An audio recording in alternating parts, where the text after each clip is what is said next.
come, Ray. The one constant through all the years, Ray, has been baseball. Little roller up along first. Behind the bag. It gets through Buckner. Here comes Knight, and the Mets win. Now the 2-1. Line drive to the base. Just as the score of the tying run. Green to the plate. And he is safe. Safe at the plate. The Braves go to the World Series. Had reserved seats somewhere along one of the baselines that sat when they were children and cheered their heroes. Gibson swings and a fly ball to deep right field. This is going to be a home run. Unbelievable! A 3-run home run for Bucky Dent. The Yankees now lead it by a score of 3-2. Ladies and gentlemen, Mazeroski has hit a 1-0 pitch over the left field fence at Ford Field to win the 1960 World Series. They'll arrive at your door as innocent as children, longing for the past. The Pope arrived at Yankee Stadium. As one enthusiastic announcer put it, he is standing on second base. Reggie Jackson. Long drive right field. It is goodbye. Big World Series for Reggie Jackson. The Blue Jays are World Series champions as Joe Carter hits a 3-run home run. Back and throws. There's a left back. It's going to be, I believe, the Giants from the pennant. The Giants from the pennant. The Giants from the pennant. The 0-1 pitch. A liner off Nagy's glove into center field. The Florida Marlins have won the World Series. The memories will be so thick that I can brush them with my faces. The 1-0 delivery to Fisk. He swings, long drive, left field. If it stays fair, it's gone. Home run. The Red Sox win. And the series is... Lolich fires. Ball is hit high in the air. This should be the series. Freehand waving everybody away in foul territory. Detroit wins. Here's the pitch to Willie. There's a liner straight to Richardson. The ball game is over and the World Series is over. Willie McCovey hit it like a bullet. A line drive right. Baseball to mark the time. The Oakland A's take. I'll tell you what, we're having an earth. Good evening, ladies and gentlemen, and welcome to Candlestick Park for Game 3 of the 1989 World Series. It's been erased like a blackboard, rebuilt and erased again. Frank Robinson, the right-hand batter. Long drive to left field. Way back. This is goodbye. Home run. Base hit loaded, 1 out. Pena in a jam. The Twins are going to win the World Series. The Twins have won it. Ozzie with 1 out. Smith corks one into right down the line. It may go. Go crazy, folks. Go crazy. It's a home run. And the Willie Mays just brought this crowd to its feet with a catch which must have been an optical illusion to a lot of people. This field, this game, is a part of our past, Ray. It reminds us of all that once was good, and it could be again.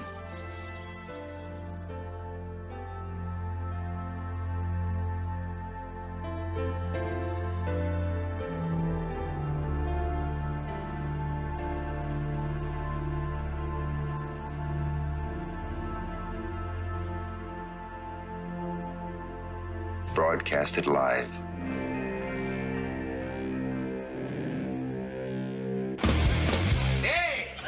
Who wants to have some fun?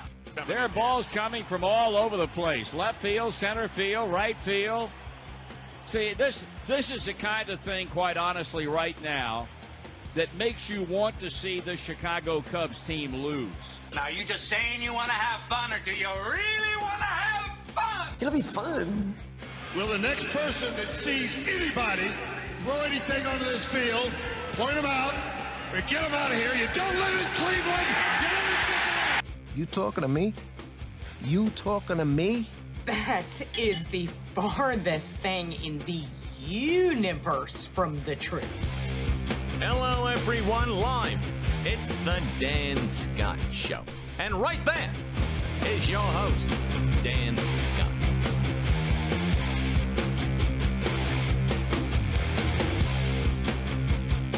All right, good morning, everybody, and welcome to the Wednesday edition of our program. I'm Dan Scott. That is Forrest Stulting. Not a bad day here in the upstate. A little bit overcast right now, but we're off to a good start today. Hope your day is going well. If it is, we'll try not to mess it up. If it's not, maybe in the next hour we can give you just a little bit of a lift. How are you, sir? Oh, doing great. Then it was a fantastic night of college basketball last night, and it was a lot of fun to watch the Paladins get a win in Timmons Arena as they raised last year's SoCon Championship banner. So it was a fun night in Timmons Arena. Yeah, we're going to talk quite a bit about the Furman win over Elon last night coming up in the second segment of the program. But it was a big win. Two teams ranked in the preseason mid-major top 25 and knew this was going to be a nice early season test for Bob Ritchie's club, and they were able to pass it by turning up the defensive intensity late in the first half and extending that into the second half, getting a little more aggressive at going to the basket, and overall a nice performance for win number 2 in 2 opportunities out of the gate. Gets a little more difficult this weekend with games at Butler on Saturday and then Monday night at Duke, but we'll, again, talk more about all of that coming up a little bit later on, in fact, in the next segment when you will hear from Bob Ritchie for a little bit. On today's show, besides Furman defeathering the Phoenix, Dave Glenn will be with us to talk all things Atlantic Coast Conference, and we'll get into the latest FBS committee poll, which was released yesterday with Dave, and get his thoughts on that. Some national folks questioning why a one-loss Clemson team would be ranked ahead of an undefeated Miami team, and we'll have some thoughts on that as well. And then more college football news, basketball news and notes, whatever else we can get into over the course of the program. But as always, for those of you who may be tuning in for the first time, we're located here on the campus of Furman University, and part of our intent with this show is to give all of our Furman programs here something they do not get anywhere else, and that is some kind of attention on a daily basis. So we always start with what's going on campus-wise, schedule-wise with all of our Furman programs here, and then move into the broader spectrum of the world of sports. So, Forrest, what's going on? All right. We're going to start with the volleyball team. Michelle Young was named the Coach of the Year by the SoCon yesterday. They had a few players named to the first and the second team and freshman all-team as well. Jamila Johnson was named to the first team. Meg DeMar, Nicole Mack, and Kristen Socorro to the second team. And Courtney Hoffman were named to the freshman team. The cross-country team, Robert Gary has been named the Southeast Region Men's Coach of the Year for D1, so that's a huge honor for him and his staff. Men's basketball, they beat Elon last night 76-67. And tonight in Timmons Arena, the women will host Davidson at 7 o'clock. Yeah, that game will be an ESPN3 broadcast. Scott Cole and Bryant Lambert will have the call of Jackie Carson's club going for their second win in as many tries. Pretty impressive ball club on Sunday I saw from them, so it's gonna be, they can continue that tonight. Yeah, they certainly will. All right, what's trivia today? Let's see what we got here, Dan. I have to be careful how I say that because if I ask what's trivial, you could say the entire program. But the daily trivia question that we get into. We are going to stick with Furman football today. We'll get back into that. When was the last time Furman won its final regular season game? The last time Furman won its final regular season game. That's a good question. I know when they won, maybe before this year, the last time they'd won a senior day game. That would be the last home game. But whether that was the last regular season game, I can't remember. So I'm going to throw a great old big I don't know out there right now, and we'll see what the answer is. It's a good answer, I'd say. Yeah. It's a good answer. Well, if you have a guess, you can leave it here at Facebook Live or in the Twitter Periscope comments section, or you can just tweet it to us. You see the address there at Dan Scott Show. All right, so what we'll do is we'll take a break. We'll come back and get into the meat of the program by talking first about Furman and Elon last night here at Timmons Arena. and letting you hear a little bit of Bob Ritchie's post-game press conference. Before we step out, though, as always, a reminder about our friends at the Atlanta Bread Company, located right down the street here from campus in Cherrydale Plaza. They are a place where the food is fantastic and the people are even better. Jeff Massey and his people there do such a great job. I always encourage you to go check them out. As the weather's getting cooler, remember they have hot drinks, they have hot sandwiches, soups, chili, all those things to kind of warm your soul on a cool day. And through Thanksgiving, the specialty menu item right now is the turkey cranberry sandwich with the cranberries baked right into the bread. It is absolutely delicious. That's the Atlanta Bread Company, Cherrydale Plaza, not too far from campus here in Greenville. And please tell them that you heard about them here on the show and thank them for their sponsorship. You will hear more about them in this commercial break. Forrest and I will return in just a moment to get into the meat of our program here today. Don't go away. Looking for a good lunch spot in the Travelers Rest area? The Cafe at Williams Hardware is your place. Williams Hardware has food for the whole family, from the famous Reuben to the barbecue chicken quesadilla and their daily lunch specials, which includes the award-winning BLT on pimento cheese with pepper jelly, served Tuesday to Thursday. Williams Hardware also serves breakfast on Saturdays from 8 to 11, perfect before Furman home game. And don't forget their gift shop, which offers items for anyone on your list. Go see your friends at the Cafe at Williams Hardware, 13 South Main Street in downtown TR. Full menu and operating hours at the Cafe at WilliamsHardware.com. So you've got a busted phone or tablet screen. Time to get a new device? Nope, time to give it CPR. CPR Cell Phone Repair at Cherrydale can repair almost any phone or tablet screen on the market and usually can do it same day. In fact, if you have an iPhone, the fix usually takes less than an hour. CPR Cell Phone Repair also can fix computers and gaming systems, both screens and hard drives. And they sell refurbished devices and new accessories. Stop by and see the new owner, Janet Culver, today and check them out on Facebook. That's CPR Cell Phone Repair at Cherrydale, 864-282-9097. Give it CPR today. Hey Furman fans, it's baseball season. Here at Ingles, we know that as you root for the home team, sometimes you want more than just peanuts and Cracker Jack. And while we do deliver on your favorite ballpark classics, we're proud to offer a packed lineup of everything you need to make your next meal a home run. Ingles, a proud sponsor of Furman Baseball and the official grocery store of Furman Athletics. Go Dins! The Atlanta Bread Company at Cherrydale Point offers a dining experience that will have you coming back for more time and time again. Everything is freshly made on site, including the different varieties of bread and all the baked goodies. And the menu, Atlanta Bread Company offers a wide variety from hot soups and chili to hot and cold sandwiches and paninis. Even breakfast selections topped off with your choice of piping hot coffees. Come see for yourself. You'll love it. The Atlanta Bread Company at Cherrydale Point, proud sponsors of the Furman Paladins and the Dan Scott Show.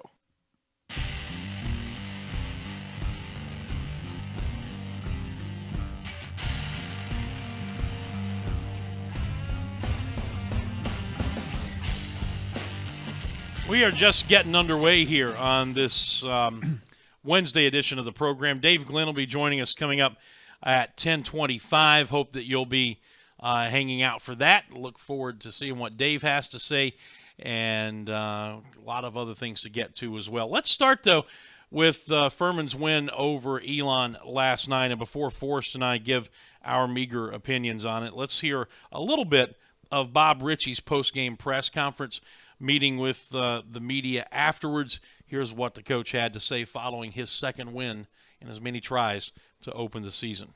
It's obviously a pretty good team you faced tonight, and to come back the way you did for a win, it's got to be a good feeling. It was a great feeling, but not surprised in terms of our team is just battle-tested, and we've got an old group, and we got a group that likes to fight. And we were many of these last year, as we all can recall, of either a slower start or a deficit at the half, and these guys they're just tough. And we got into halftime, and we saw how poorly we were shooting the ball, and I thought we were settling a little bit on some of those early looks. And once we got that aggression on offense, and then we maintained the aggression that we started with probably at the 5-minute mark of the first half, I thought we were able to sustain that defensive effort in the second half. And, when you can defend like that and you can play that hard and you can get out and run on people, I thought you could see tonight we brought a little fatigue to the game. And I think when you saw the 2 air balls late, as good as shooters as they have, I thought you could see that they got a little winded. And, what a good team. I mean, they're really, really good. And they challenge you at every aspect of your defense. And Coach Matheny does a phenomenal job. They're old. They've got a bunch of veterans as well. We knew it was going to be a battle. And we're just happy to come out on the positive side of it. You were talking about the defensive effort. The sequence I remember was, I think, Davis made a steal, the breakaway basket, and the next time down, Devin made one. Same thing almost same spot on the court. That was, and I think that gave you a lead, right? It did. I think we were down 1, and then we got back-to-back, as we call them, pick sixes. And JD got his, took the lead, and then Devin got his, and then went up 3. And then I think shortly after, Andrew banged the 3 in the corner and put it to 6. And it's just what we tell our guys. The power of playing hard, being connected defensively, and then being able to get out and run and have the shooters we have. You can make runs quick. And I thought that they're so good offensively, and they shoot the ball so well. They create so much space that there's a fine balance of how much pressure you can put on the ball. But it's kind of like football. Like if you're going to let the quarterback just sit there and just read whatever he wants to read, they're going to make your life tough because they have so much weak side action going on. But I thought as we picked up the ball pressure, but we're still able to contain the bounce a little bit as we increased the ball pressure, we were able to, as you would say, just get some pressure on the QB back there. And I thought that got to him a little bit. Let's stick with the football. Time of possession. After you got that lead with the offensive rebounds, you were able to save some clock and also score off those offensive rebounds. Just huge effort by, I thought, Daniel Fowler in particular. That was a huge key to the game. And, all we heard all week was how big they were, and Colonial team. And, they're going to go and try to bang y'all, and they're going to try to do some, take advantage of your size. And, we played that up a little bit, and we really challenged our guys on the boards. And I think that Daniel really responded to that. And for us to win the rebounding edge tonight was huge. And, we talked about that before the game. We wanted to get 3 tip outs, and we were able to exceed that. And just, Chris used to do that for us, how he would just extend possessions. He would just, if he couldn't quite grab it, he would just tip it out. And for us being a little smaller at the 4, we've got to go for some of those tip outs. But Daniel was a monster in the second half. And that's why the stat sheet is so bad sometimes. I love stats, but it just doesn't tell the whole story. They're good defensively. Their defensive numbers last year were pretty impressive in the Colonial. The way they do it is different than us. They slough it, they get off the ball a little bit, and they really pack the paint. And they're not going to let you score on the first drive. You're going to have to get multiple drives. And it's almost like hockey, right? Like if you get the hockey assist, I think his initial hard drive to the paint to some kicks and second drives, I think it got us downhill. And he was really, really good in that second half. I mean, nobody will probably, I hope you guys write about it. But the stat sheet, I'm sure, and John Davis and Devin, they deserve all the credit they can get, and Matt and Andrew, obviously. But Daniel was a huge piece in that thing tonight. If you can get shooting like that from Andrew Brown consistently, that's going to be a big lift, right? You know what? I'll put Andrew Brown against anybody in the country shooting a 3.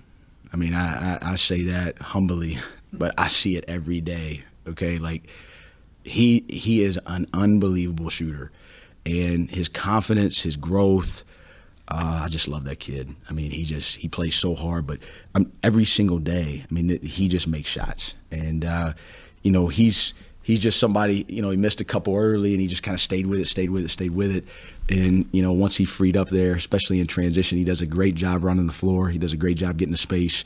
And they had something defensively they did that we felt like we could exploit, that we picked up on film, that was different than what we do and what we see every day. And we had to work a lot against it in practice.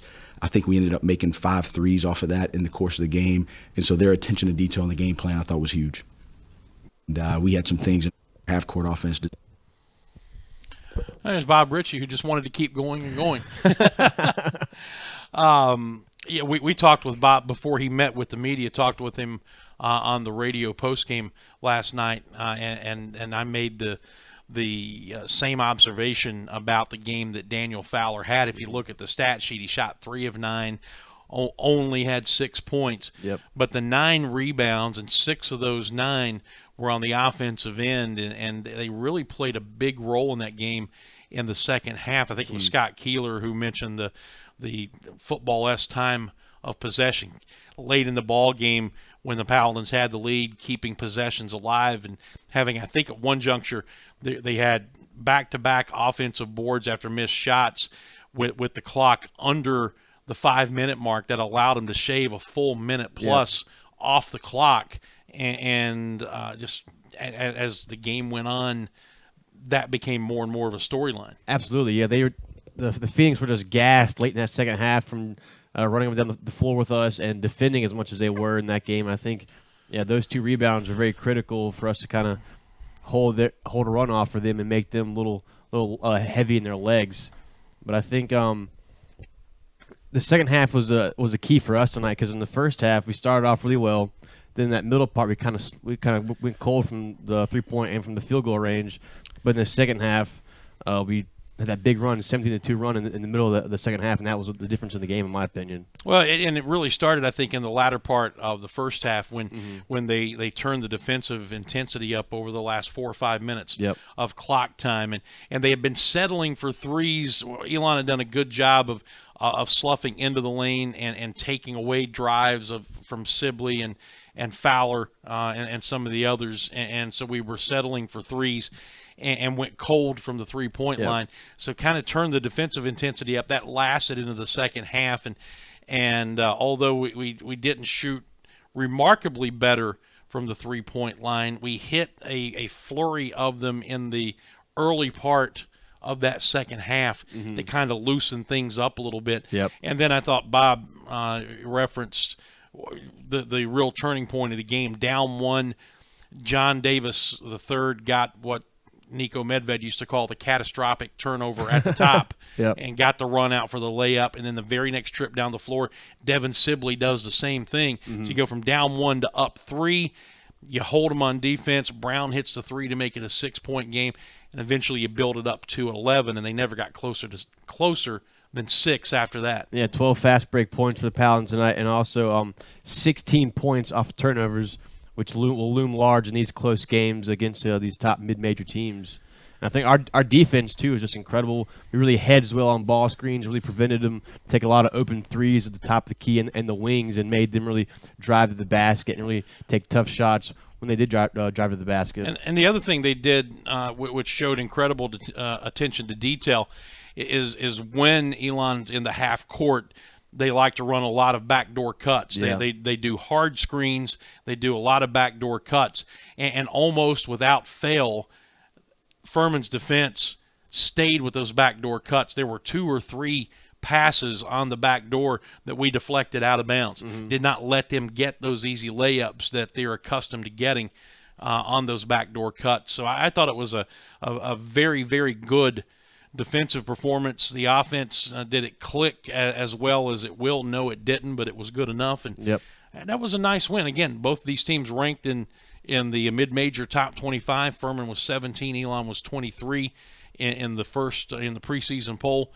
That was a good early season basketball game. Well, you got that right, Dan. 23 points from Devin Sibley, 20 from John Davis, 12 from Andrew Brown, 10 from Matt Rafferty. So when you have 4 scores in double figures, 4 stars in double figures, that's going to help you win a lot of ball games. Yeah, and then that's coming off of 6 in double figures in the Bob Jones game. So so to get 4 in double figures when you really ratchet up the caliber of competition, that's good. And look, that was in effect what would translate to a upper level matchup in the Southern Conference. Oh, yes. You know, that would be 2 of your better SoCon teams. Mercer and Sanford. Going at it. So that's a good win this early in the season. Yeah, I think playing that tough of defense is going to have to be a huge key for us down the stretch, especially when we take as many threes as we did last night and not make a good amount of them, too. Well, let's move on. The next basketball game, by the way, is Saturday at 2 o'clock at Butler. That'll be an internet-only broadcast on FurmanPaladins.com with Bryant Lambert and Tom Van Hoy. And then, of course, they're at Duke on Monday. Those 2 guys will have the call again on the Furman IMG Sports Network. But let's move on to the polls as the first of Forrest's 3 things. Yeah, the college football playoff rankings came out again last night in between the Champions Classic games. You have Alabama moving into that number 1 spot. Clemson moved up 2 spots to number 2. Miami up 4 to number 3. Oklahoma 4. Wisconsin 5. Auburn 6. And Georgia 7. And when I saw this, I thought I was a little bit surprised that Miami was not ahead of Clemson. But outside of that, Dan, I was pretty pleased with what the committee put out for this week's rankings. I liked Wisconsin behind Oklahoma. And just ahead of Auburn, and I like Georgia still being in front of Notre Dame, and those 2 Big Ten teams at 9 and 10 as well.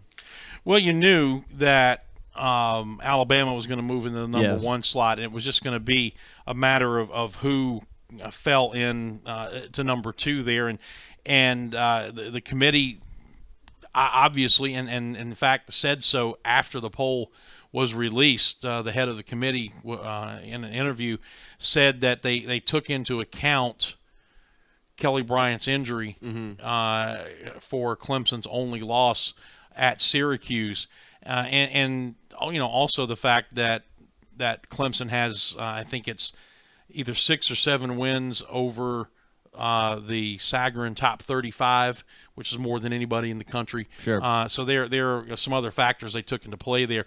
And, Miami's red smoking hot right now. Oh yeah, there's no doubt. There's no question about it.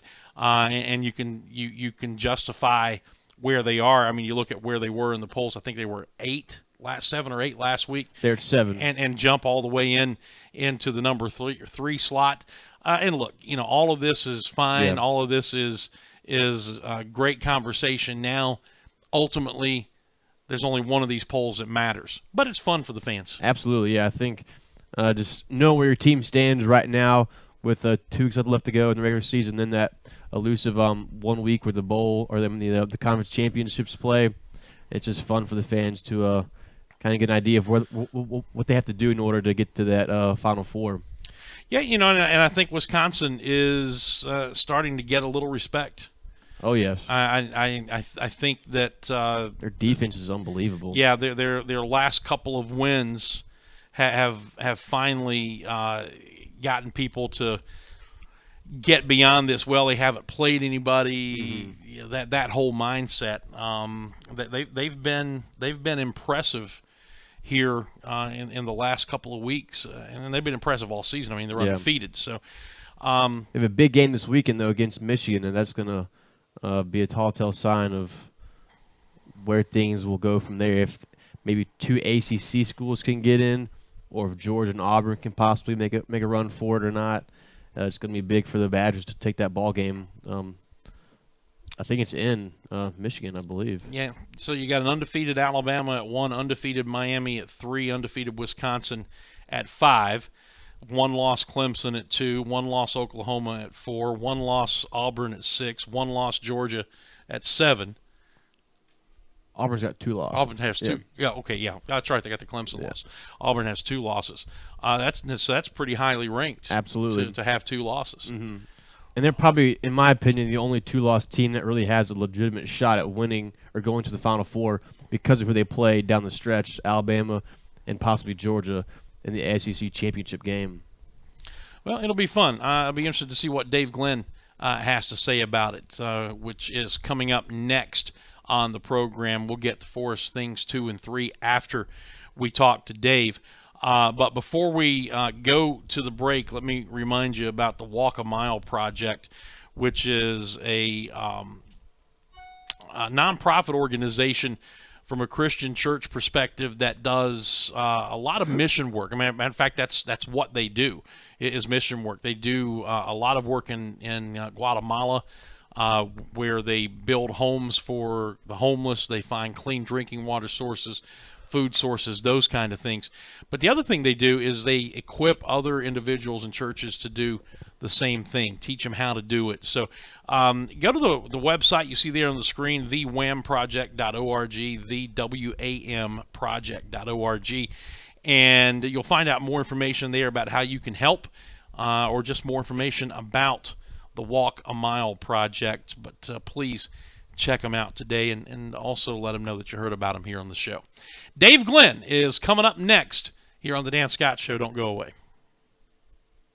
Stuck in a state of falling behind? Struggling to keep up with your kids, finances, insurance? Then let State Farm agent Steve Borkland in Travelers Rest help you simplify and get to a better state. Because with Steve handling your auto, home, and life insurance, you'll have more time for everything else. More money too, because adding State Farm policies could mean earning discounts worth up to 40%. That's money Steve can help you put towards a college savings plan. Call State Farm agent Steve Borkland today and get to a better state with State Farm. Let me tell you something, Cowboy. This rookie can really bring the heat. He's smoky and spicy with a Chipotle style all his own. It's a new Montgomery Inn Chipotle barbecue sauce. Make it a part of your home team. Available now at your neighborhood grocer or online at CincyFavorites.com. Looking for a good lunch spot in the Travelers Rest area? The Cafe at Williams Hardware is your place. Williams Hardware has food for the whole family, from the famous Reuben to the barbecue chicken quesadilla and their daily lunch specials, which includes the award-winning BLT unpimiented cheese with pepper jelly, served Tuesday to Thursday. Williams Hardware also serves breakfast on Saturdays from 8 to 11, perfect before Furman home game. And don't forget the gift shop, which offers items for anyone on your list. Go see your friends at the Cafe at Williams Hardware, 13 South Main Street in downtown TR. Full menu and operating hours at the Cafe at WilliamsHardware.com. So you've got a busted phone or tablet screen. Time to get a new device? Nope. Time to give it CPR. CPR Cell Phone Repair at Cherrydale can repair almost any phone or tablet screen on the market and usually can do it same day. In fact, if you have an iPhone, the fix usually takes less than an hour. CPO Cell Phone Repair also can fix computers and gaming systems, both screens and hard drives. And they sell refurbished devices and new accessories. Stop by and see the new owner, Janet Culver, today and check them out on Facebook. That's CPR Cell Phone Repair at Cherrydale, 864-282-9097. Give it CPR today.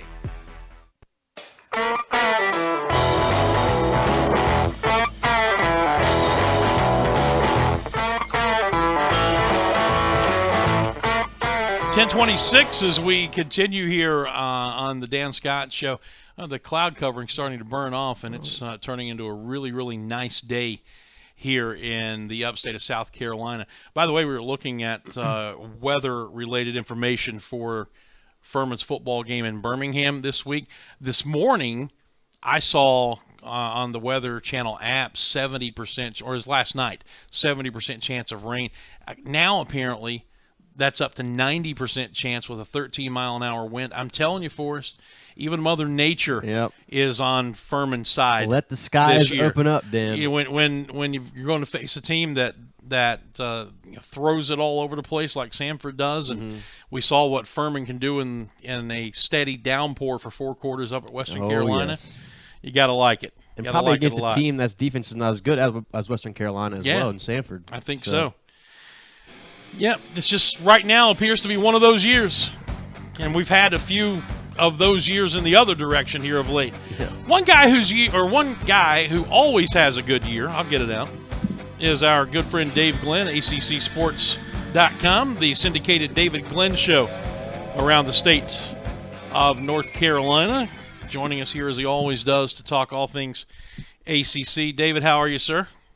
Doing great. Good morning, Dan. Forrest, hope you guys are doing well. Yes, sir. So far, so good. So let's start with the latest college football poll from the committee, which was released last night. Of course, we know that the only one that matters is the one that will come at the end of the season, but we always have a good time watching fans wring their hands over the polls as they're released each week, and even some of the national sports writers, many of whom, Dave, are kind of scratching their heads right now as to why Clemson is ahead of Miami with one loss. Miami is undefeated. That seems to be the topic du jour after last night's poll was announced. Well, I'll tell you this, Dan. I've gotten a lot better in life, even beyond the sports media context, as I've gotten older, at making smarter decisions about those things to stress about or get angry about, and those things to just leave alone because they'll probably resolve themselves. Now, because we're in the debate industry to a degree, I will step in for the committee and try to explain. I really believe it matters to them a lot that Clemson's only loss came when Kelly Bryant was knocked out of the game in the second quarter against Syracuse. They have said that's important. They have essentially implied that there is an asterisk next to the only loss on the Tigers' resume. Still matters, but the details matter too. And when you look at Clemson's wins, they have 6 over Power 5 teams with winning records. They, of course, famously beat Auburn early in the year. They beat NC State at NC State. They beat Virginia Tech at Virginia Tech. They beat Louisville at Louisville. They beat Georgia Tech at Georgia Tech. They beat Wake Forest in Death Valley by a couple of touchdowns. That is 6 wins over teams with winning records from the Power 5 conferences. Miami has only 3 such wins: Notre Dame, Virginia Tech, and Georgia Tech. So, yes, of course, that loss column number matters tremendously. But the win column matters a lot, and the details of those wins matter too. Clemson has 6 quality wins by that one definition. Miami has only 3. And when you put the asterisk with the loss, and remember, fans have to remember, this is not just an injury where you were missing a key player. It is absolutely essential to remember that this is a player who was unavailable in the second half against Syracuse, but is available now. That makes a big difference. Some fans from other schools are saying, well, my guy didn't play in this game or that game. Well, if he's out for the season, he's not helping you later, and the committee's going to remember that as well. So I was not upset at all. And the good news and silver lining for everybody in that top 5 especially is, if you win out, you will get one of those 4 spots in the college football playoff. And that makes a lot of people happier, even though it gives us less to debate over these next few weeks. Yeah, I know they're not ACC teams, but just taking the poll in context for a moment, I think Wisconsin is starting to prove some of the naysayers wrong who say, well, they don't play anybody, they don't do this, they don't do that. And then you've got a 2-loss Auburn team there at number 6, the highest ranked of the 2-loss teams, which may surprise some people at this juncture. Yeah, I don't think, we've said all along that the rule of thumb through the first 3 years of the college football playoff was that if you lose twice, you're out. This year might be the year to change that rule of thumb, but we're not there yet. Auburn still has a chance at 8-2, not only because of that great win over Georgia, but they still face, of course, 10-0 Alabama in the regular season finale. If they win that, they get a rematch against Georgia in the SEC title game. So that would be one heck of an 11-2 record as an SEC champion if they get to that point. I wouldn't count 8-2 Ohio State out entirely, but I do think the 2-loss teams still face uphill battles. We're certain that they need, in most cases, Notre Dame, Ohio State, etc., they definitely need help. We'll see if Auburn can control its own destination. But it is a different year. Remember, last year, Penn State had a couple of losses and was left out, and I think they were number 5 in the final rankings. We're not even close to the final rankings, and a 2-team loss is still in the conversation. So these dynamics are changing. The chaos has been at a high enough level this year that these 2-loss teams are in the mix, but I still think our focus should be on those top 5 until one or more of them fall. And really this weekend, since most of them don't have challenging games, it's what can Wisconsin do against 8-2 Michigan? Can you stay undefeated there? And to a lesser degree, what about Miami against 6-4 Virginia? Oklahoma and Clemson and Alabama have cream puffs this weekend. Wisconsin has a huge game against Michigan, and I'd still keep an eye on Miami. I know what they just did to Notre Dame. However, I also saw them barely squeak out a 24-19 win against a UNC team that is horrible in Chapel Hill. So will the real Miami please stand up? The good news is their 2 best wins are Virginia Tech and Notre Dame back-to-back, which means maybe the momentum is snowballing in the right direction. But I've also seen Miami struggle against Georgia Tech, struggle against Syracuse, struggle against Carolina. So we'll see on the field, continuing this week against UVA, what these Hurricanes are all about. Hey, Dave Forrest here. Last night, Grayson Allen poured in 37 points in a big win over the Michigan State Spartans. What did you think of his performance last night and Duke's performance overall without Marvin Bagley for 30 minutes of that ball game? I thought he was unbelievable last night, Forrest. I mean, for those who have followed Grayson Allen just kind of in a peripheral way, they might think of him first as the guy who tripped people on purpose, right? And whose team for a while actually enabled his misbehavior by essentially refusing to define it as a problem and blaming the media, among others, for making something out of nothing. Eventually, Duke came to its senses and said, yeah, we can't have any player, much less a star player, tripping people on purpose. It is a Duke problem. It is a Grayson Allen problem, and we're going to correct it. So I admire Duke finally coming to its senses along those lines, and I admire Grayson Allen for owning it as well. What we're seeing now is an elevated version of what he was for Duke as a sophomore. Remember, his junior year, he wasn't really even an All-ACC candidate, much less an All-American candidate. He was not one of the better players in this league last year. As a sophomore, he was an All-American. I mean, he was that good. One of the best dozen or so players in the country, period. And I thought last night he was even better than his sophomore version. Michigan State knows how to play defense. Yeah, they do. Grayson Allen was driving to the basket and scoring. He was hitting leaning three-pointers and scoring. He was drawing fouls and getting to the line and hitting his free throws. That is a multi-talented, versatile offensive player who's being asked to lead a cast of really talented freshmen. That's as good as I've seen Grayson Allen in his 4-year Duke career. And the Blue Devils are going to need that version of Grayson if they're going to live up to their preseason #1 status. Could you kind of see a comparison between Quinn Cook of 2015 and Grayson Allen of this year? I see that for sure as a starting point because Quinn Cook was the senior guard who was asked to basically lead Jahlil Okafor, Justice Winslow, and Tyus Jones, those 3 superstar freshmen who all ended up being one-and-done guys, teach them the ropes, show them the Coach K way. Be there in times of adversity, hit clutch free throws and shots, get them to play inspired defense, etc. I think Grayson Allen has a chance to be that same thing.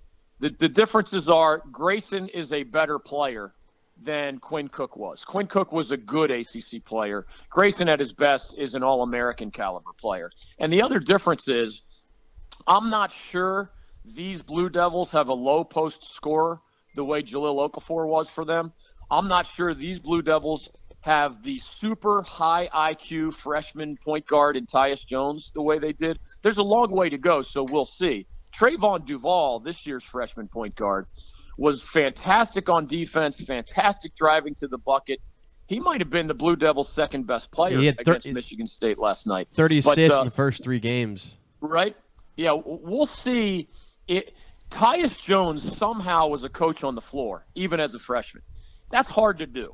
So we'll see about Trayvon. We'll see about Marvin Bagley and Wendell Carter in the post. They're great players. It's just a matter of whether they can dominate down low the way Jahlil did and whether they can be smart on the perimeter, coach on the floor style the way Tyus was. Marvin Bagley III might be out for a little while with this eye injury, but guys, he's a first-team All-ACC player when he's healthy. He might be by the end of this year, a second All-American at Duke to go with Grayson Allen. He is really, really that good, even as a 6'11" freshman who missed most of last night's game because of that eye injury. Dave Glenn, ACCSports.com, and the David Glenn Show, syndicated throughout North Carolina, joining us as he does every Wednesday from August to April to talk all things Atlantic Coast Conference. David, in the wake of all of the backlash of the NCAA's in the minds of, I think, most people letting North Carolina off the hook, there was even more backlash when they ruled Braxton Beverly ineligible. Yeah. And yesterday we learned that the NCAA has reversed its position, and Braxton Beverly is now immediately eligible after attending summer school at Ohio State. Thad Matta was fired. He transferred to North Carolina State, wanted to play immediately.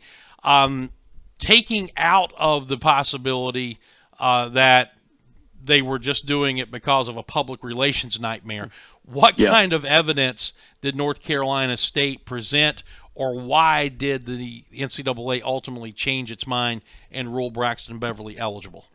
I'm dying to know myself, Dan, because as much as I think that this is the fair result, I think just the common sense test, which does not always prevail at the NCAA level, suggests that this guy should not be penalized for enrolling early at Ohio State and trying to get a head start on his college education. I mean, it sounds like the opposite of student-athlete when you originally and on appeal declared him ineligible.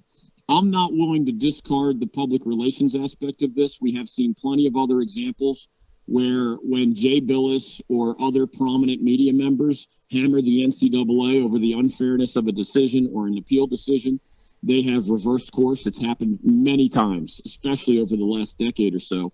I'd also throw in there a reminder that the Beverly family did retain an attorney who was threatening to sue the NCAA.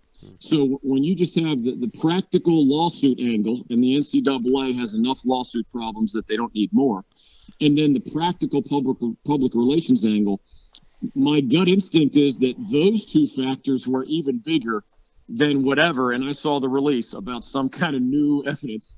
I mean, they went over that case with a fine-tooth comb. I mean, I don't know what new evidence you can come up with.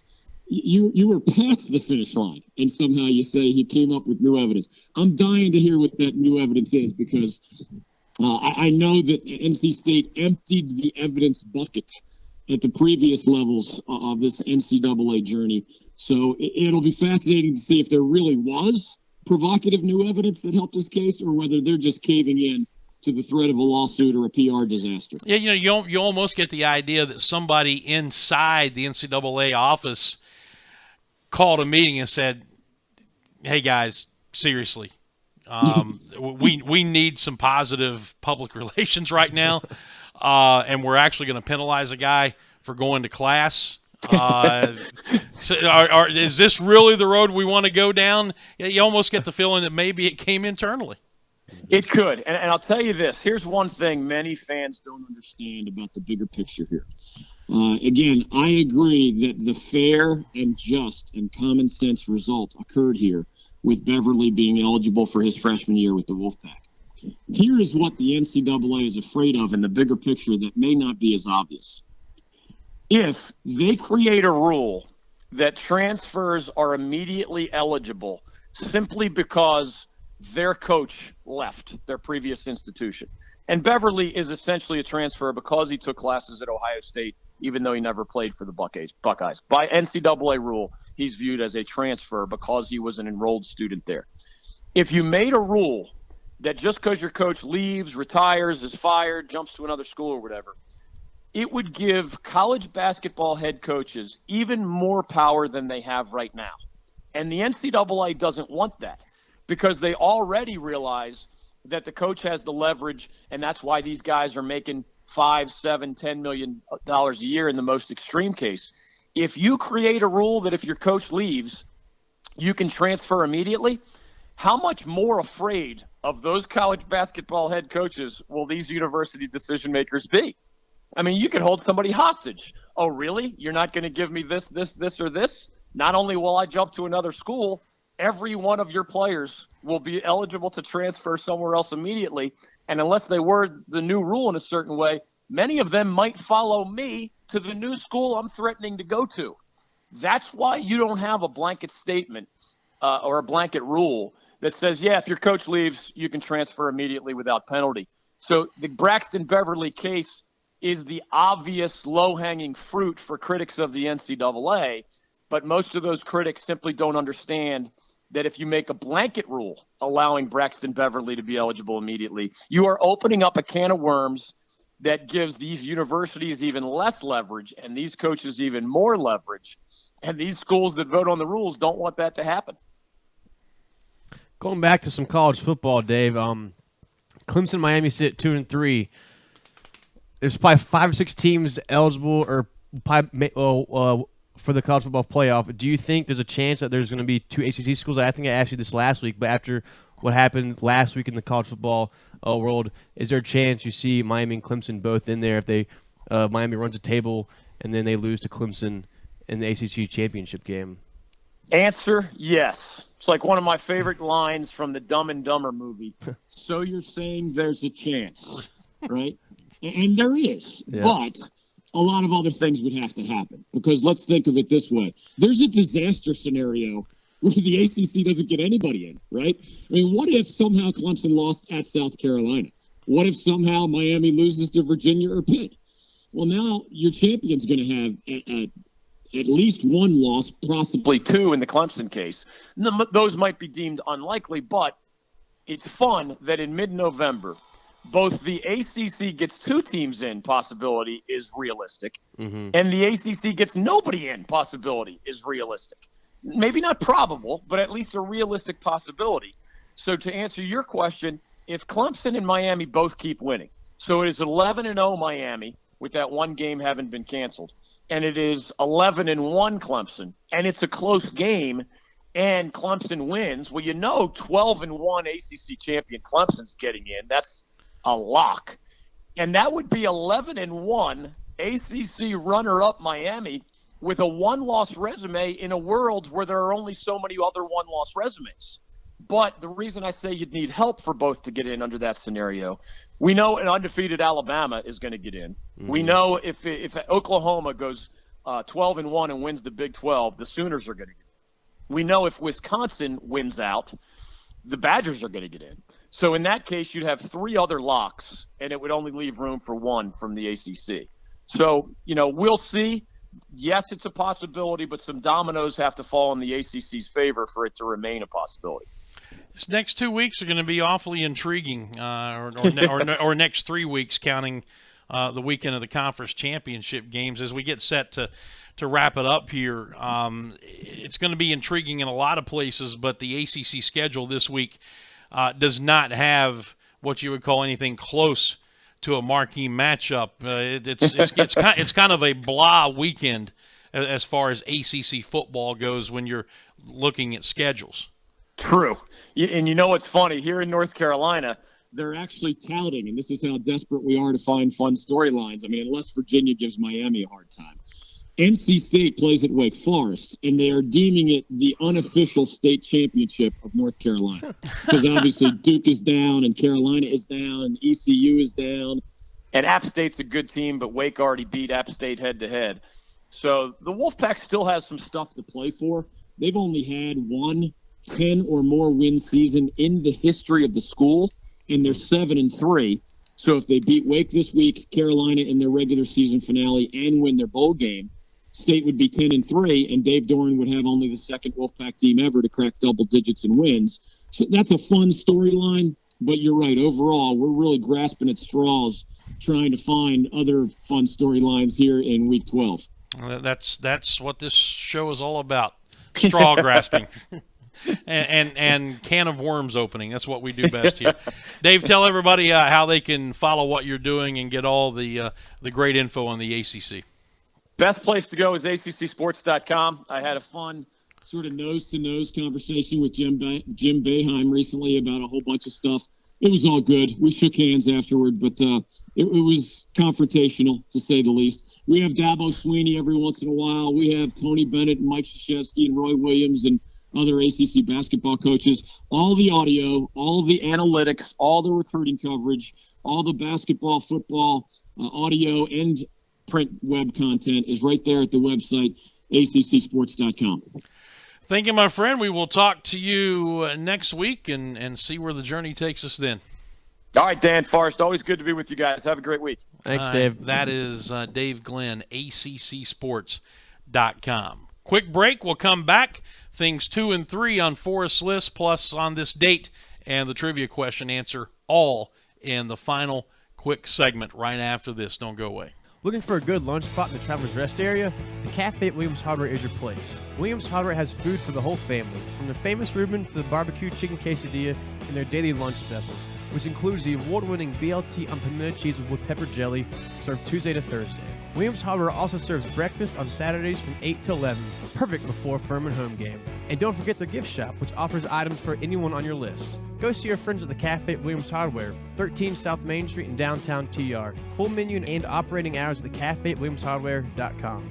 Say you've got a busted phone or tablet screen. Time to get a new device? Nope. Time to give it CPR. CPR Cell Phone Repair at Cherrydale can repair almost any phone or tablet screen on the market and usually can do it same day. In fact, if you have an iPhone, the fix usually takes less than an hour. CPO Cell Phone Repair also can fix computers and gaming systems, both screens and hard drives. And they sell refurbished devices and new accessories. Stop by and see the new owner, Janet Culver, today and check them out on Facebook. That's CPR Cell Phone Repair at Cherrydale, 864 664-282-9097. Give it CPR today. Hey Furman fans, it's baseball season. Here at Ingles, we know that as you root for the home team, sometimes you want more than just peanuts and Cracker Jack.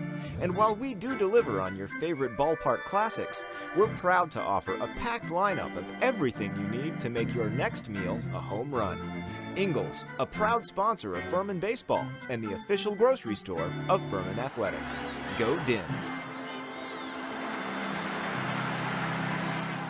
The Atlanta Bread Company in Cherrydale Point offers a dining experience that will have you coming back for more time and time again. Everything is freshly made on site, including the different varieties of bread and all the baked goodies. And the menu, Atlanta Bread Company offers a wide variety from hot soups and chili to hot and cold sandwiches and paninis. Even breakfast selections topped off with your choice of piping hot coffees. Come see for yourself. You'll love it. The Atlanta Bread Company at Cherrydale Point, proud sponsors of the Furman Paladins and the Dan Scott Show.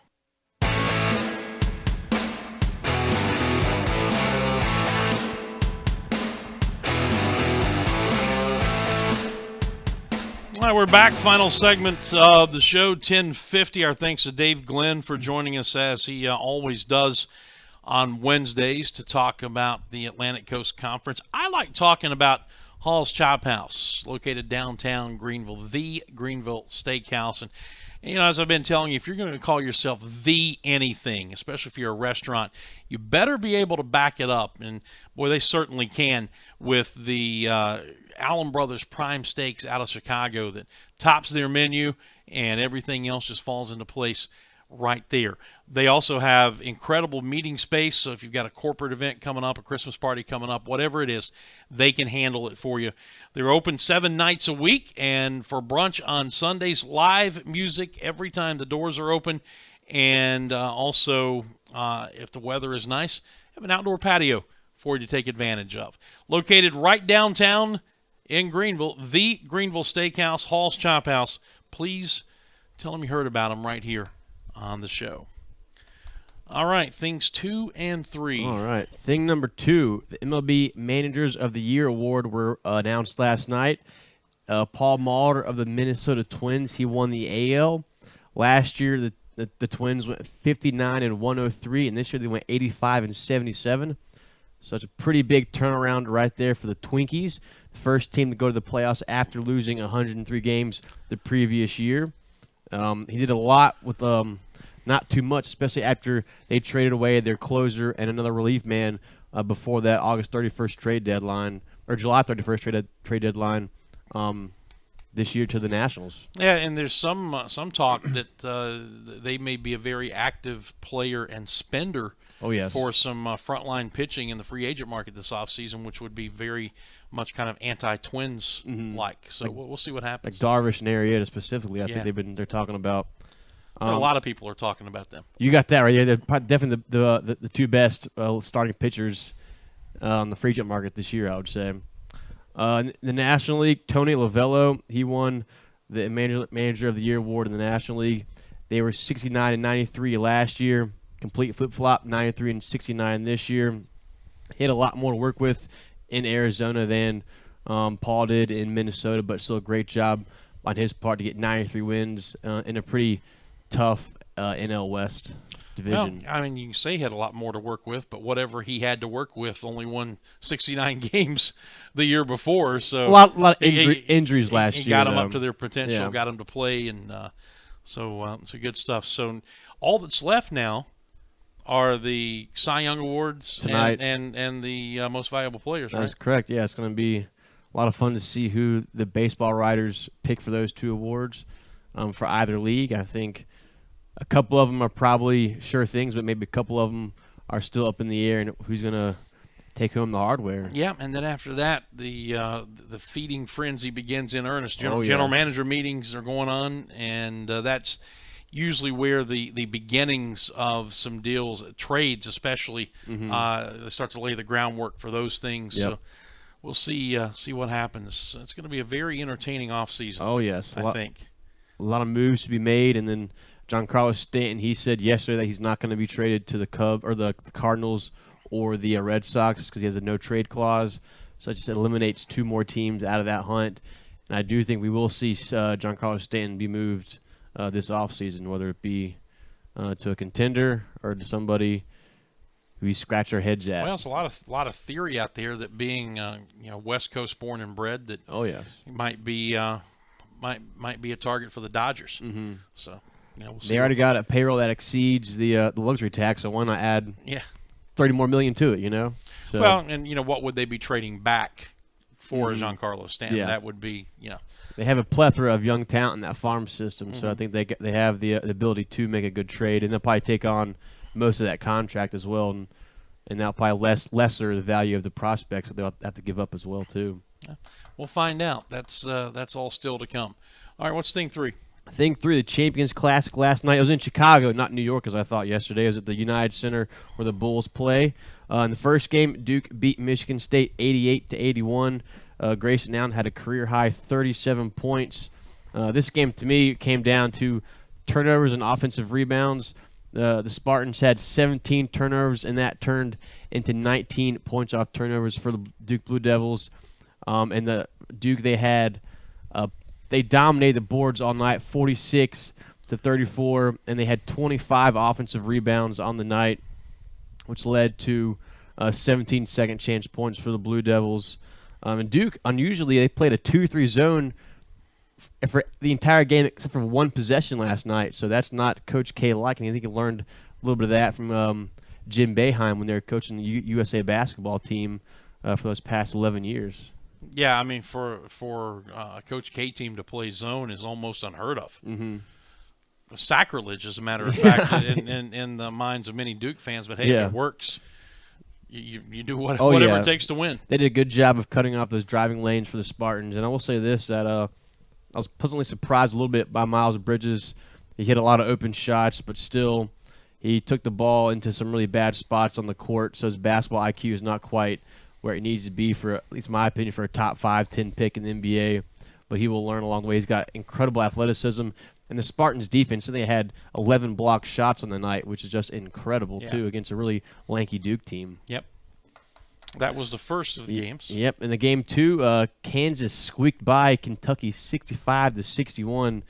And Kansas, they only had 7 scholarship players dressed last night because of a couple of players were not dressed because of team violations that happened. And so I told you this, Dan, that I thought the Furman-Elon game was a lot more smoother and better, or more smooth and better played than this Kentucky-Kansas game because it was really choppy. Kentucky is really young, not as talented as they were last year, not even close to that. But Kevin Knox, he's going to be a player to watch this year. He got 20 points last night, 7 rebounds. He's their bright spot for the Wildcats. But overall, they're just not as good as they were last year with their talent, where they were at the beginning of last year even.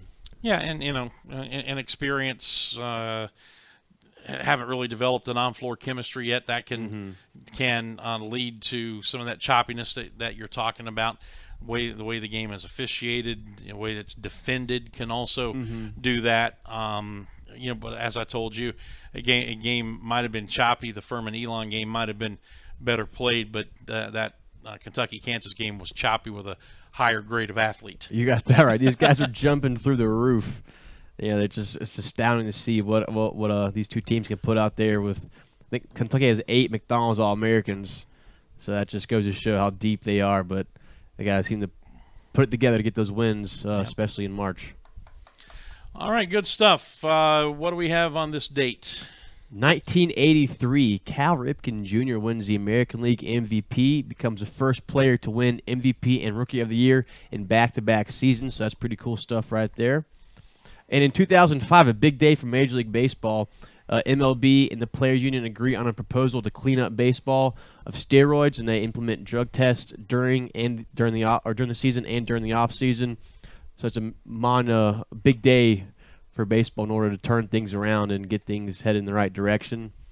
And in non-baseball on this date, in 1960, Elgin Baylor sets the NBA record with 71 points. He breaks his own record of 64 in that last 1 year when Wilt Chamberlain scores the famous 100 points. Mm-hmm. Yep. And did that in an armory in a game against the Knicks. All right, so the trivia question before we wrap it up. The last time Furman won its final regular season game. Mm-hmm. And it's going to hopefully be eerily similar to last time we went to the playoffs. It was 2013 against the Wofford Terriers, a 27-14 victory in Greenville. So hopefully we can pull out a victory this weekend down in Birmingham and dance our way into the playoffs. Well, we'll see what happens. It's going to be an entertaining weekend. Yes, it to is. be sure. 2013 was your trivia question answer. All right, that'll wrap it up for us. We look forward to seeing you again tomorrow here, same time, same place, where we will take a look at some college football picks for the upcoming weekend and also begin to even more hyper-focus in on Furman and Samford down in Birmingham, among some other things. So join us tomorrow again at 10 o'clock. Please, the show's going to archive on Facebook Live. It'll obviously archive on Periscope and Twitter as well. Share it when it's done. We always like you to share it as it's getting started to grow the audience, but we do get quite a few views afterwards. So share it, help us grow this audience overall, and the more that we grow, the more things we can do. You got that right. Until tomorrow, for Forrest, I'm Dan. You folks have a good one, and we will see you later. Take it easy.